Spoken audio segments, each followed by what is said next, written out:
Middle east സന്ദർശനങ്ങൾ ഒഴിവാക്കാൻ American president Donald ട്രംപിനോട് സുരക്ഷാ ഉദ്യോഗസ്ഥർ ആവശ്യപ്പെട്ടു. ഈ മേഖലയിൽ ഒരു തരത്തിലും സംരക്ഷണ ഭിത്തി ഒരുക്കാൻ സാധിക്കില്ലെന്നും ഏത് തരത്തിലാണ് ഇറാൻ ആക്രമണം നടത്തുക എന്ന് പറയാൻ സാധിക്കുകയില്ല എന്നുകൂടിയാണ് ഈ വിഷയവുമായിട്ട് ബന്ധപ്പെട്ട് ട്രംപിന് നൽകിയിരിക്കുന്ന വിശദീകരണ കുറിപ്പിൽ പറയുന്നത്. നമ്മൾ കരുതുന്ന പോലെയോ മനസ്സിലാക്കിയ പോലെയോ അല്ല നിലവിലെ സാഹചര്യത്തിൽ ഇറാനുള്ളത്. അവരുടെ ഒരു സംഘത്തെ തന്നെ വ്യത്യസ്ത ലോക രാജ്യങ്ങളിൽ രഹസ്യം ചോർത്താൻ വേണ്ടിയിട്ട് നിയമിച്ചിട്ടുണ്ട് എന്നുള്ളതും അത് നമ്മൾക്ക് മനസ്സിലാക്കാൻ വേണ്ടി സാധിക്കുന്നില്ല എന്നും കാണാൻ വേണ്ടി സാധിക്കുന്നു.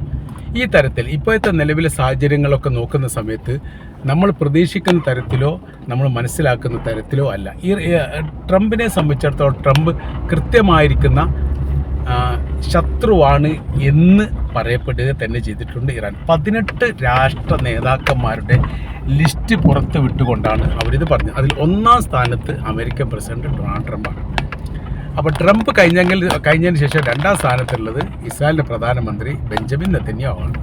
അവരുടെ ആ സംഘത്തിൽപ്പെട്ട ഒരു പ്രധാനി ഏതാനും ദിവസങ്ങൾക്ക് മുമ്പ് അമേരിക്കയിൽ കൊല്ലപ്പെട്ടു എന്നാണ് പ്രാഥമികമായിരിക്കുന്ന റിപ്പോർട്ട്. മരിച്ചു എന്നാണ് അമേരിക്ക പറയുന്നത്. അമേരിക്കക്ക് അങ്ങനെ പറയാതെ പിടിച്ചു നിൽക്കാൻ വേണ്ടി സാധിക്കില്ല എന്നതുകൊണ്ടാണ് മരണവുമായിട്ട് ബന്ധപ്പെട്ട കാര്യങ്ങൾ പറയുന്നത് എന്ന് ചുരുക്കം.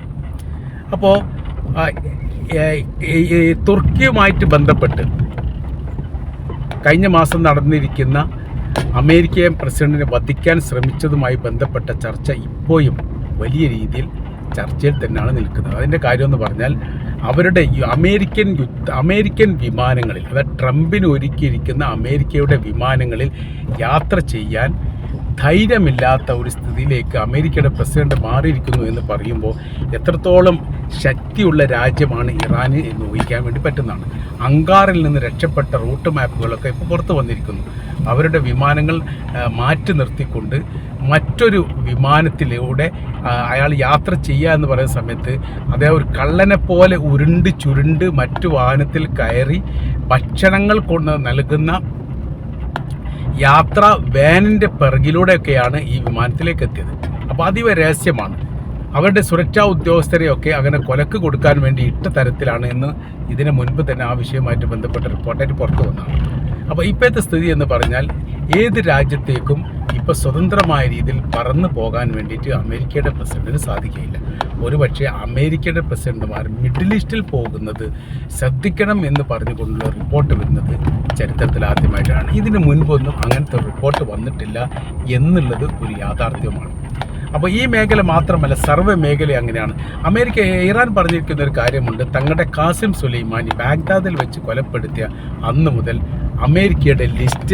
അമേരിക്കയുടെ പ്രസിഡന്റ് ഡൊണാൾഡ് ട്രംപിനെ തങ്ങളെ ലിസ്റ്റിൽ ചേർത്തിരിക്കുന്നു. അതായത് കൊല്ലാനുള്ള ലിസ്റ്റ് ചേർത്തിരിക്കുന്നു എന്നുള്ളതാണ്. അപ്പോൾ അന്ന് നടന്നിരിക്കുന്ന സംഭവത്തെക്കുറിച്ച് അവർ പറയുന്നു, വെറും ഒരു കൊലപാതകം മാത്രമല്ല, അത് ലൈവായ രീതിയിൽ കാണണം എന്ന് ട്രംപ് പറയുകയും ഇൻ്റർനെറ്റ് ഉപയോഗിച്ചുകൊണ്ട് ഖാസിം സുലൈമാനിയെ കൊലപ്പെടുത്തുന്നത് നേരിട്ട് കണ്ട് ആസ്വദിക്കുകയും ചെയ്തു എന്നുകൂടി അതിൻ്റെ കൂടെ വായിച്ചെടുക്കാൻ നമുക്ക് സാധിക്കുന്നതാണ്. അപ്പോൾ ആ തരത്തിലായിരുന്നു ആ കൊലപാതകം നടന്നത്. പിന്നീട് ഈ വർഷം ഫെബ്രുവരി 28-നാണ് തങ്ങളുടെ ആത്മീയ നേതാവ് ആയത്തുള്ള അലി ഖംനായിയെ കൊലപ്പെടുത്താൻ വേണ്ടി ഇസ്രായേലുമായി സംഘം ചേർന്നുകൊണ്ട് ആ പ്രവൃത്തി ചെയ്തത്. രാജ്യത്തിൻ്റെ ഏറ്റവും മുതിർന്ന നേതാവാണ് ആയത്തുള്ള അലി ഖംനായി എന്ന് പറയുന്നത്. രാജ്യത്തെ സംബന്ധിച്ചിടത്തോളം അതിനപ്പുറം ഒരു നേതാവ് വേറെയില്ല. ആ നേതാവിനെയാണ് കൊലപ്പെടുത്തിയത് എന്നതിനാൽ ട്രംപുമായിട്ട് ഒരു നീക്കുപോക്കുകളുമില്ല. ഇപ്പം തന്നെ വെടിനിർത്തലുമായി ബന്ധപ്പെട്ട കാര്യത്തെക്കുറിച്ച് ഒരു ചർച്ചയില്ല. തങ്ങൾക്ക് ചർച്ചയ്ക്ക് താല്പര്യമില്ല എന്നുള്ളതാണ് ഇറാൻ പറയുന്നത്. തങ്ങളിനി ചർച്ച ചെയ്യാൻ തയ്യാറാണ്. അമേരിക്കൻ പ്രസിഡന്റ് ഡൊണാൾഡ് ട്രംപിൻ്റെ കാലാവധി കഴിഞ്ഞിട്ട് 2029 അപ്പോഴാണ് ഞങ്ങൾ ചർച്ച ചെയ്യുക. 2029 വരെ അമേരിക്കയുമായിട്ട് യുദ്ധം ചെയ്യാനുള്ള ആയുധങ്ങളും സംവിധാനങ്ങളും വെടിക്കോപ്പുകളും യുദ്ധവിമാനങ്ങളും തങ്ങളുടെ കയ്യിൽ തയ്യാറാണ്. അമേരിക്ക തയ്യാറെടുത്ത് തങ്ങളുടെ രാജ്യത്തെ ആക്രമിച്ചു നോക്കൂ. അപ്പോൾ അതിനുള്ള പ്രതികരണങ്ങളും പ്രതിഫലനങ്ങളും നിങ്ങൾക്ക് കാണാൻ വേണ്ടി സാധിക്കും എന്നുകൂടി യഥാർത്ഥത്തിൽ അവർ പറഞ്ഞു വെക്കുന്നു. അപ്പോൾ നമ്മൾ പറഞ്ഞു വരുന്ന വിഷയം എന്ന് പറയുന്നത്, സുരക്ഷയില്ലാത്ത ഒരു പ്രസിഡൻ്റായി അമേരിക്കയുടെ പ്രസിഡന്റ് ഡൊണാൾഡ് ട്രംപ് ഓട്ടോമാറ്റിക്കായിട്ട് മാറിയിരിക്കുന്നു. ഇങ്ങനെ ഒരു സംഭവം ഇതിനു മുമ്പ് ഉണ്ടാവാത്തതാണ്. അപ്പോൾ അമേരിക്ക അവരുടെ എല്ലാവിധ രഹസ്യമായിരിക്കുന്ന കാര്യങ്ങളും, അതായത് രാജ്യരക്ഷയുമായിട്ട് ബന്ധപ്പെട്ടതാണെങ്കിലും ഭരണാധികാരി സുരക്ഷയുമായിട്ട് ബന്ധപ്പെട്ടാണെങ്കിലും വലിയ രീതിയിലുള്ള പേഴ്സണൽ ട്രൂപ്പുകൾ പ്രവർത്തിക്കുന്ന ഒരു രാജ്യം കൂടിയാണ് അമേരിക്ക.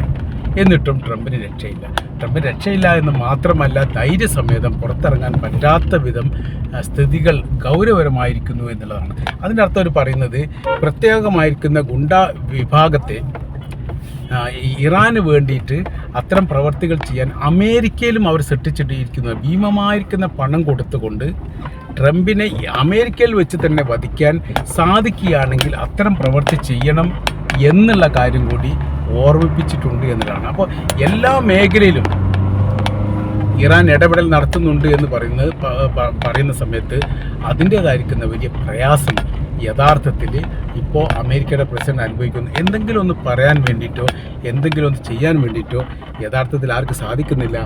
അമേരിക്കയുടെ പ്രസിഡന്റിനോ അമേരിക്കക്കോ സാധിക്കുന്നില്ല. അവർ പറയുന്നത് അത്രയും മണ്ടത്തരമായി പോകുന്നുണ്ടോ എന്ന് സംശയിക്കുന്ന തരത്തിലാണ് കാര്യങ്ങൾ നീങ്ങിപ്പോകുന്നത് എന്നുകൂടി നമ്മൾക്ക് ഇതിനിടയിൽ വായിച്ചെടുക്കാൻ വേണ്ടിയിട്ട് സാധിക്കുന്നതാണ്.